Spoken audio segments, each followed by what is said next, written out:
welcome to the NYXUS podcast. I'm your host, Melany Nyx. Co-hosting with me tonight, Sarah from Haunted Photography. You guys know her. Tonight we have Trey. Trey from Dead Man's Hand. How you doing, Trey? Hi, I'm doing great. How are you? I'm good. I'm good. What's up, Sarah? Oh, you're having Okay, can you sound hear me? issues? Yeah. There she is. Yeah. Can you hear me? All right. Just go out, come back in. Gotta love the internet. Gotta love going live. Every time we go live, it's like, oh, here, deal with this shit first. See, there we go. We're a minute in and already potty mouth. Dead Man's Hand. Yeah, what's the idea behind the band name? Oh, wow. The name was just, you know what? That was just one of those things where me and the guys got together in the rehearsal room and we were trying to come up with something. And it was just one of the ideas that somebody came up with and we just thought it sounded cool.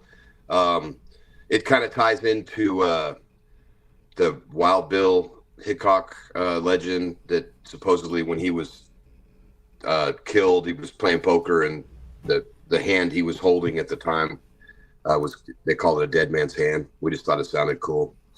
It does. It does sound really cool. And nothing really much deeper than that. So Here we go. Sarah's back. Can you hear I'm us now? back. yeah, Yeah. hi, Sarah. Yay! Hi. Yeah, I had what I told you was wrong with my computer. Started acting up.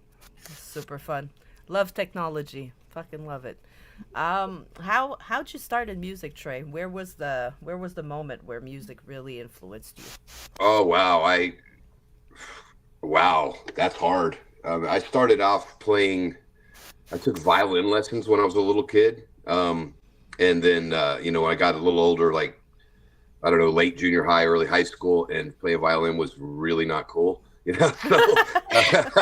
So I switched to guitar. I started listening to rock music and stuff at that around that age, and started playing guitar. And so I've been doing this a really, really long time. I didn't start singing until I was probably in my mid-20s, but Huh? All right. yeah, that was kind of an accidental thing. I was in a band and I was a guitar player, and we had a show like the next night, and our singer quit, like just walked out, and so it was either cancel the show or just try to do it with me singing it because I knew the songs. So the rest of the guys were like, "Man, just do it. That way we can at least do the gig and get paid, so we can pay the rent." Right. Yeah. So we did it, and after the gig, the other guys in the band came up to me and said, "Hey, man, we got good news and bad news." They said the bad news is we need a new guitar player, and the good news is you're now the singer. So that was pretty much how. Yeah, that's how it happened. So I've been singing ever since. That's great.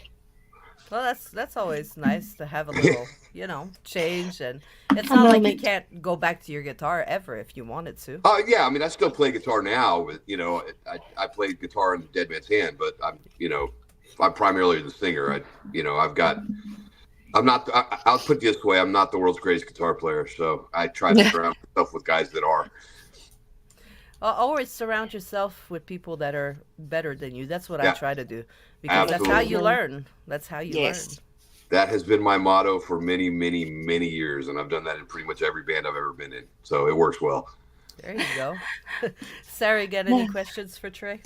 Oh well. I was gonna ask. How did your last shows, your tour go? I'm sorry, say that again. It kind of broke up. What was that? Oh, I was wanting to know how like your tour, this last tour you went, if you had like a favorite place or a venue you played or a memorable moment you had. Well, we just went to we played in Los Angeles Mm-hmm. recently at the Viper Room. Which was awesome. So we never played there before. I played in LA before a few times with other bands in the past, but that was the first time that we'd done it with this band. First time to go to the West Coast at all, and it was great. We had a really good, great time. Great reception. The crowd was fantastic, and cool venue, iconic place. So Yes. that it was a really cool moment. So we dug that. Oh, I'd say so. That would be amazing. I've heard a lot about the Viper Room. It's a tiny little place, but it's awesome. Mm-hmm. So it was Yeah. cool. I mean, Much. I find that usually the smaller places are the best places. I don't A know. Mm-hmm. lot, yeah. A lot of times, yes. I've had the opportunity to play some pretty cool iconic venues over the years. And like I played CBGB's once in New York before they closed, which was kind of a really cool experience, you know. But it was a similar kind of deal, tiny little place, you know. Heard about it my whole life, and you walk in and you just look around and you go, oh, it's just a bar, you know. It's like, and that's what most of them are, you know. They're iconic Yep. because of the people that played there, but and you know, and they become legendary venues, but a lot of them aren't, you know, what you're expecting it to be some, you know, mythological thing or something. You walk in and it's a bar like a million other ones, but you know, but yeah, smaller, a more intimate crowd's always cool. So Yeah, we went and saw In This Moment at the Music Barn down in Columbia in South Carolina, and it's a really small place. Like there was about that much room between you and the band, and I just loved the venue because everything was smaller, everybody was more together. yeah, those are fun. Personally, they're my favorite. The venues where there's Hmm. not like 1,000 people in it. No. I don't like very I mean, crowded places. I like the small venues, but you know, I prefer a bigger stage so you have a little more room to run around and stuff. But you know, ideally, you can find a place that has both. You know, so which those are pretty few and far between. But Are you very energetic on stage? Like, do yes, you? yes, the whole band is. We do a lot of moving around. In fact, I would say I probably do the least because I'm kind of stuck rooted to a mic stand. You know, so and I'm playing guitar at the same time, so I can't like pick up and run around as much, but the other two guys are everywhere. Our drummer's a lunatic, so yeah, you know we're a very high energy band, so you know we like to have a little room. Well, that helps with the energy. I mean, I always say the bands feed off the energy of the crowd feeds off the energy of the band. Yeah, I agree. So it's a Absolutely. fair exchange of energy here. The crowd will only give you what you're ready to put out, basically. There's not many people that can do like Maria Brink and just stand there and kind of wave her arms and just be considered a goddess simply by her It's her voice, you know? voice. If you Like, have the voice to pull that off, you could do it. Yeah, but She I does. don't. I definitely but don't. she's So static, but the rest of the band is very energetic, like you Oh, right. said, you know? So, yes. uh, as an individual, whoa, Sarah's mic is going crazy, guys. I'm sorry.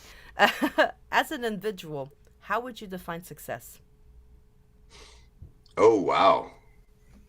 Um, are you talking about in terms of music or just in general? in general?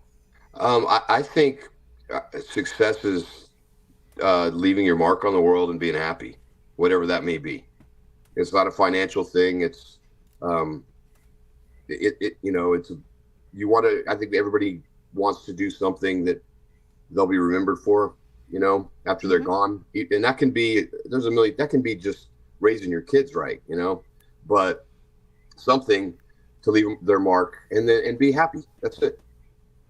I mean, it is Yeah. success. It's that question. I love that question because it's so different from people to people. But you know, success is only measured by you. By nobody can measure your success. I mean, I'm happy when all the little things happen because I like to celebrate the little things in life. You know. Sure. Well, I like setting goals and striving to attain them, you know, and it's really gratifying when you do. So, and then you Yes. Absolutely. just set new ones, and that's kind of how I do things. And yeah, you feel successful when you accomplish something. So whatever that is, you know, I don't care what it is, whatever it is. Well, Small things bring so much fulfillment. Sure. absolutely. We haven't usually I start the show with that, but I forgot. Do you want to give us a quick introduction for the rest of the band, the guys that are not here? Okay. Yeah. Sure. Okay. I'm Trey Gadler. I'm the singer. Our guitar player is John Adams. He's supposed to be here tonight, but we had a pretty bad storm just roll through, and he has no electricity and no internet at the moment, so he can't get online. But um, he usually does these things with me. But so John's unavailable, and then our bass player Brent Marches, who I've played with for a really long time in other bands and stuff over the years, and then our drummer's name is Van Eric Turner. Uh, Fantastic musicians, all love playing with them. Awesome, awesome. Um, When you get creative, how do you guys write the music? Who does what? Is it a group effort, or does somebody come in and like, oh, look at this fucking wicked riff, and then you guys kind of like... In our band, it's more usually more either myself or John will write a song pretty much in its entirety, and then bring it in. I guess I say that a lot of times I'll write a song and I'll get together with John first, and him and I'll just kind of flesh it out, and then we get in the room with the rest of the guys, and then we do all the arrangements and stuff collectively. And then a lot of times John will do the same thing. He'll write a song, bring it to me first, and we fine tune it a little bit before we go in and bring it to the rest of the guys. And our rhythm section, our bass player and drummer, they help us arrange stuff. Like this is where the solo goes, or whatever. They put in their 2 cents. They come up with, of course, their own instruments and their own parts, and we arrange everything collectively. But the initial writing always pretty much starts either with myself or John, and occasionally him and I will get together and write, collectively. But most of the time it's solo stuff. That's how it works for this band. I mean, every band's different. Yes. I've been in other bands where we wrote everything collectively in the same room. With this band, this particular formula that we've landed on seems to work the best. So that's what we do. Well, yeah, every band has their own ways of working. Everybody's different. Let's play that fun question, Sarah, that I like to ask people. An evil curse is placed on you today, Trey, and for the rest of your life, you can only listen to one song. Oh my God! It's the worst. What song would it be? One song? One song. Oh my God! Welcome to your own Disney movie. I'm placing a curse on you, though. That's impossible. I can't even answer that. Just right now, at the moment, like right now. Don't overthink it. Like it's like the genie, Don't have much time. Yeah, but I mean, you get a song, you hear it, you really dig it for like 2 weeks, and then it's okay, that song's cool. It's time to move on to something else, and you'll still like it, but yep. My God, I can't. I know it'd have to be something like iconic and. Oh man, that's hard. The evil question. It's very that's so hard. I always say I go with something that's instrumental or Dream Theater, because you can go with so much with just an instrumental. It is now my favorite question after being called a dick one day for asking it. That's a horrible question. So yes, mean. I know. I don't think I can answer it. I mean, I don't have a favorite song, I mean, I have bands that favorite bands, but I can't even name a favorite song by favorite bands, so, it probably changes every 10 minutes. Yep. Yeah, I get it. How about your band? What's your favorite song that your band does? What's your favorite song to sing? Probably, that's another tough one. And it changes. But probably right now, I would say probably Devil's Due, which is our first single. I wrote that song quite a few years ago, and it just sat there on a shelf forever, because I couldn't really hear in my head what the rhythm section should be doing. Yeah. And it kind of sounded like an acoustic song to me or something, and I just kind of sat on it, and then finally brought it in one day, and the guys just killed it. Like in like 10 minutes, all of a sudden it went from this little baby into this really cool song, and I love it now. So at the moment, that's probably my favorite. Like what I did there, I asked the questions hoping he was gonna say this song, because it's a great way to segue right into there we go. The video. Watching the video. The video was posted here on YouTube about 3 months ago. You want to give us a little insight on the song, on the video? Sure. That's our first single off our record. That'll be coming out. The rest of it will be out this summer, but we're doing a few singles first. This is our first one. We released it back in around Christmas, I think. We shot the video here in Houston at Magic Studios with Kareem Khorshid as the director, and those guys are absolutely phenomenal at what they do. We just stood around and did what they told us to do, and they just killed it. So, cool song, great. I think the video came out great. I hope people dig it. All right, well, let's listen to the video, then we'll come back and we'll talk about the record. We'll talk about what you guys are doing. Sounds good. So here you go, guys. Dead Man's Hand with Devil's Due.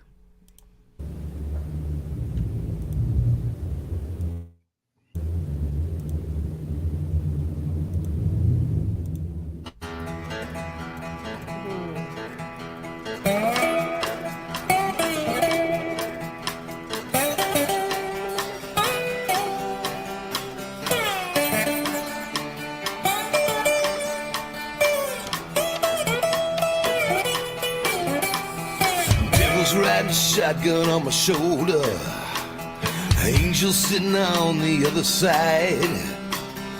Both of them vie for my attention, both of them lending me advice. Should I take the left turn now, baby? Should I take the one I know is right? One of them might lead me to salvation, the other just might get me through the night. Hey, I still got some secrets I ain't ever told you now, baby. But sooner or later, we all gotta choose. Talk is cheap when it all goes down. You still got to give the devil his due.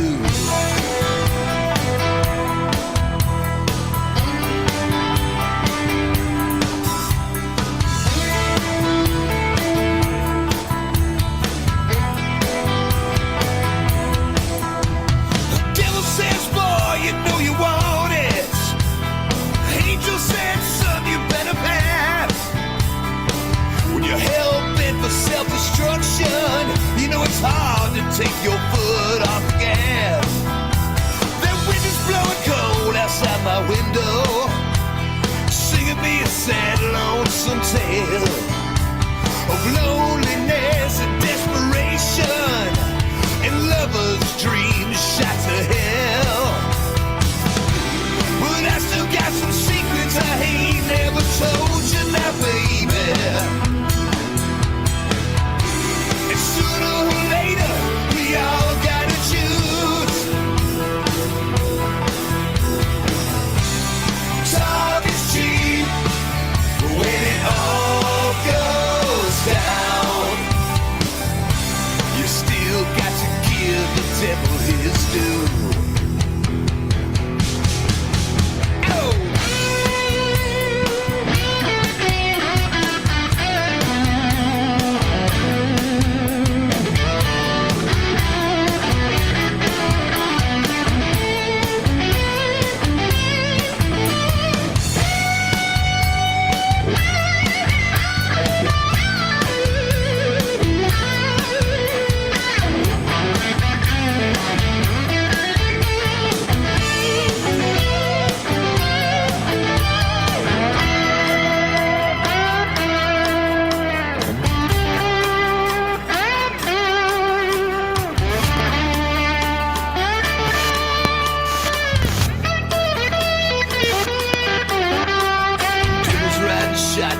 My shoulder, angel sitting on the other side. Both of them vie for my attention, both of them are lending me advice. Hey, I still got some secrets I ain't never told you now, baby. Sooner or later, we all gotta choose.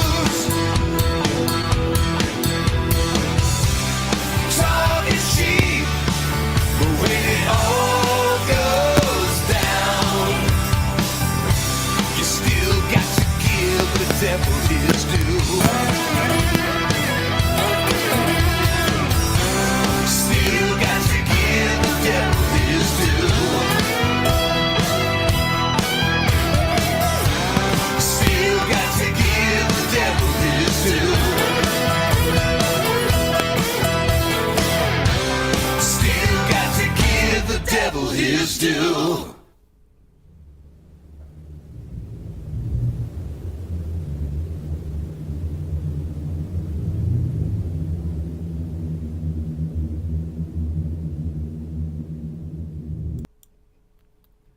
go. That poker hand at the end there.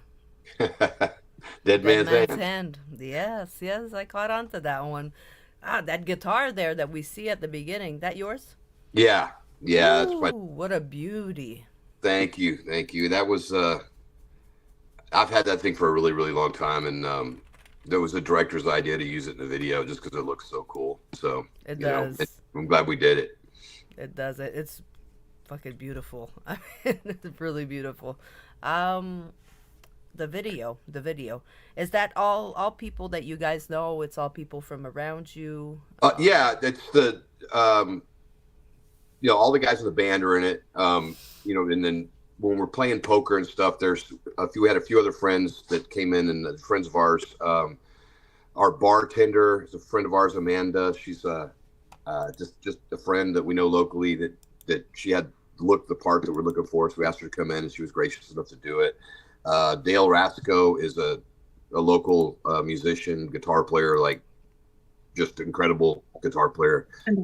That he plays our like bad guy. You know, he was the guy that, and then Ty, which I guess you didn't see Ty in there a whole lot. He was like he's another just a good friend of ours locally that he came in and plays like Dale's sidekick, you know, henchman, I guess, if you will. Great video. Bob says great production. Thank you. Yeah, we were very, very happy with it. That's all Kareem and his guys. They're his crew and him. They're amazing at what they do, and we're working with him on our next video as well. Very cool. Very cool. I love it. I love the music. It's very laid back. Very, you know, just something I could pop in my car on a long, long fucking drive, and I just want to kind of, you know, chill. That's the idea. You know, this band is a change in direction, musical direction, from what any of us in the band have done before. By design, we did that on purpose. We were trying to do something different, and we're all a bunch of guys that have primarily done like hard rock and metal our whole careers, all of us. Well, if I'm not mistaken, one of you guys was in Love and War, or still is in Love and War. Yeah, John Adams, the guitar player. Love and War is his band. I had Love and War on the podcast last year, I think. Yeah. Okay, yeah, that's John's band, the fantastic band, and Brent and I, bass player, and I had a band called Azrael's Bane that for a long time, and then actually at the very end of Azrael's Bane, Van, our drummer, was in Azrael's Bane for a minute there too. So, but all of us have been doing a lot of stuff in that realm for many, many, many years in a lot of different bands, and this started just an idea I had. I had a bunch of songs that I had been writing over the years, and just in a different genre, because you know I'm into stuff other than metal, you know, and excuse me, this was stuff that I was inspired to write, and I didn't have an outlet for it. Didn't have a band that I could play it in, you know. So I just kind of wrote them, stuck them on a shelf, said I'll do something with this one of these days, and I got to a point where I had enough songs where I decided I was going to do like a solo record or something, and I called up some friends, you know, with the idea of doing that, and John was one of the guys I called, and we got together and we recorded an EP back in 2010 of some stuff, and then ever since we've been kind of treating this as a side project for the other things we've been doing. And then here recently, within the last year or so, we decided to get really serious about this band. And so that's what we're kind of focused on now. Very cool. Sarah, you got any questions for Trey, especially on their record coming up soon, since this is what they're working on? Yeah, I was going to say, what is like the song that you feel that goes the deepest, like emotionally, on this record? The song that goes with what? That goes like deepest, like the deepest, like emotionally, yeah. Wow.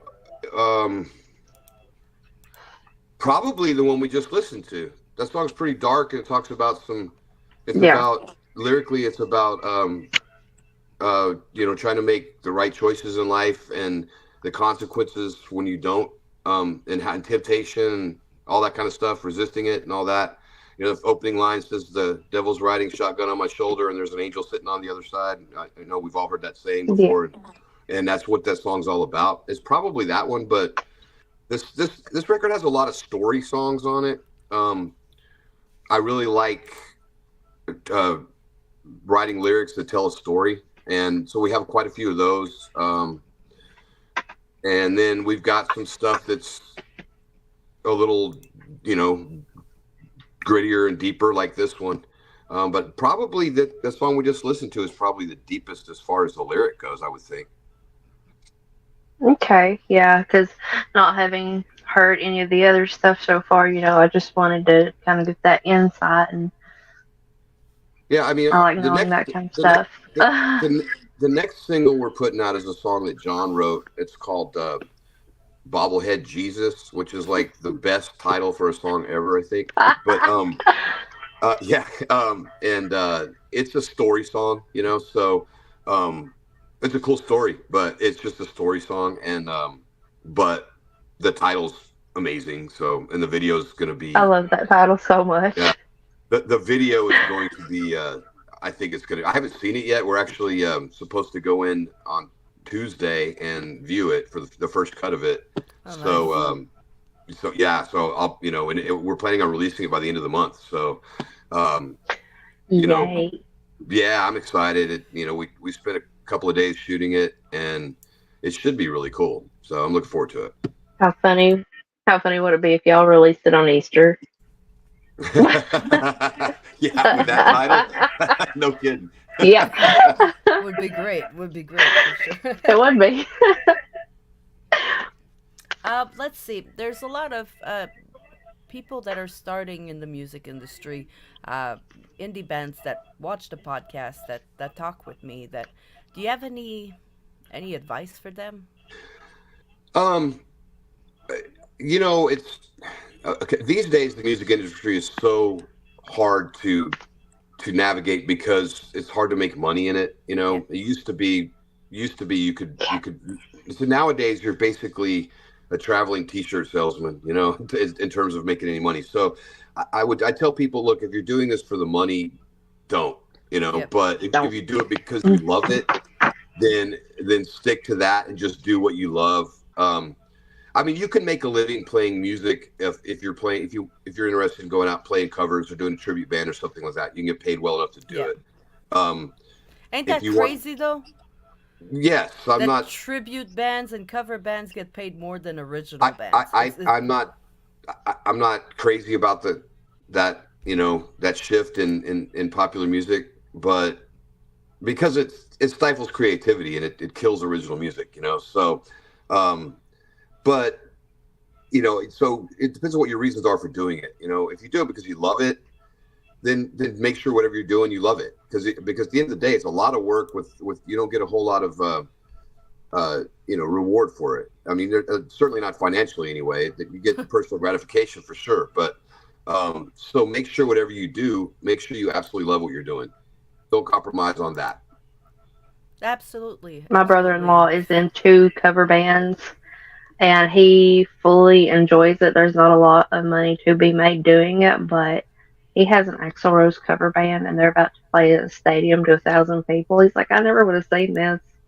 But he does it not for money. He does it because he loves it, and he's played music all his life. That's if you love doing that, hey, more power to you. You know, I'm certainly not knocking that. I from my experience, I've done the cover band stuff. I did that for quite a number of years way back in the day. Mm-hmm. And after a while, it just got to feel, it felt like a job, you know, like any other job. Mm-hmm. And for me, I was like, okay, I don't want to do this anymore. I want to do my own music. And that was my experience. So, but I have plenty of friends that's what they do for a living. You know, they play covers and stuff and they love it. Yeah. So, you know, more power to them. I'm certainly not knocking anybody. Yeah, whatever makes you happy. No. I know. To do music for pleasure and not for money. I mean, we went to see a show last night. We talked with the Almas, and Crystal was on stage, and she was talking with, I think they did something like 280 days last year on the road. She was like, we slept in Walmart parking lots. You know what I mean? So you don't make money. No. They're No.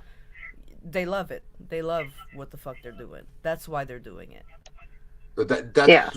yeah. If you want to do this, that you have to make sure you love it. So whatever you're doing, whatever kind of music you're doing, even the people you play with, all that, make sure that it's an enjoyable experience, because Well, at the end that's of your the day, second family. yeah, at the end of the day, otherwise, why do it? But just make sure you love it. Absolutely. Trey, Yeah, where's the because there's best no place? point in going through it. Right. Yep. Oh, sorry. I It's all was good. going to say if you're miserable. Absolutely. Where's the best place to find you guys on social media? I know we're oversaturated with the market, with every social media platforms out there. Where's the best place? We have pages for just basically all of them. What I generally tell people is to go to our website, which is dmhtx.com, and there's links there for all our socials. It's kind of like a hub where you can go there and you can find it, because it depends on what you do. We're probably most active on Facebook, but we have, we got Twitter, we got TikTok, we got. I think we all have all of them, but Yeah. we're mostly like I'm more active, obviously, Like on your Facebook. Yeah. Yeah, I think we're the most active on Facebook, probably. But yeah, it just depending on whatever the user's preferred platform is, they can find us on any of them. All right. Well, that's cool. Okay. At least we could find you everywhere. Yeah. Are you on Spotify or? Yeah. Actually, we just set that up here after we just dropped the first single, so I can't tell you personally a whole lot about the Spotify deal because John handles it. He'd be the guy to field that question. But yeah, we do have Spotify. You can find our stuff on all the Streaming platforms. streaming platforms. Yeah, it's all of them. I would say that. I mean, there's one single out right now, but everything. Yeah. Once the whole record's out, which it will be in a few months, it'll be everywhere. But right now, the one single we have is available on every streaming platform. Okay. Awesome. Well, we're getting close to the end of the episode, so I'd like to give the floor to you and say what you want to say. Is there anybody you want to thank? Do you guys have sponsors? I mean, the floor is yours. We don't have sponsors, but we'll take them if somebody wants to do that. But no, I would just encourage people to interact with us. You can find us, like I said, on all the socials. If you get in touch with us on Facebook, one of us will get back in touch right away, usually with very quickly. But check out our webpage, it's dmhtx.com. You can find links to all of that. We're very much looking forward to getting the whole rest of the record out soon. The record is called Dust Bowl, self-released by the band, by Dead Man's Hand. And our second single should be out the end of this month. It'll be a single and the video. I think on Tuesdays when we're going to decide exactly what day it's going to drop, but it'll be by the end of March. So Bobblehead Jesus. Bobblehead Jesus is the second song. Yeah. fucking love It's it. yeah. So I hope folks will be looking out for that. It'll be out. It'll be on YouTube, just like Devil's Due was. And just look forward to showing this to as many people as we can and get the word out. And I appreciate everybody listening. Thank you. Awesome. Absolutely. Please make sure to let me know when the album drops and when the single drops so we can certainly will. And share it around. And so before I let you go, there's always a question I ask at every episode. I call it the NYXUS question. Mental health is very important to me and to most people. If I had a chance to sit down with a younger version of myself, I would.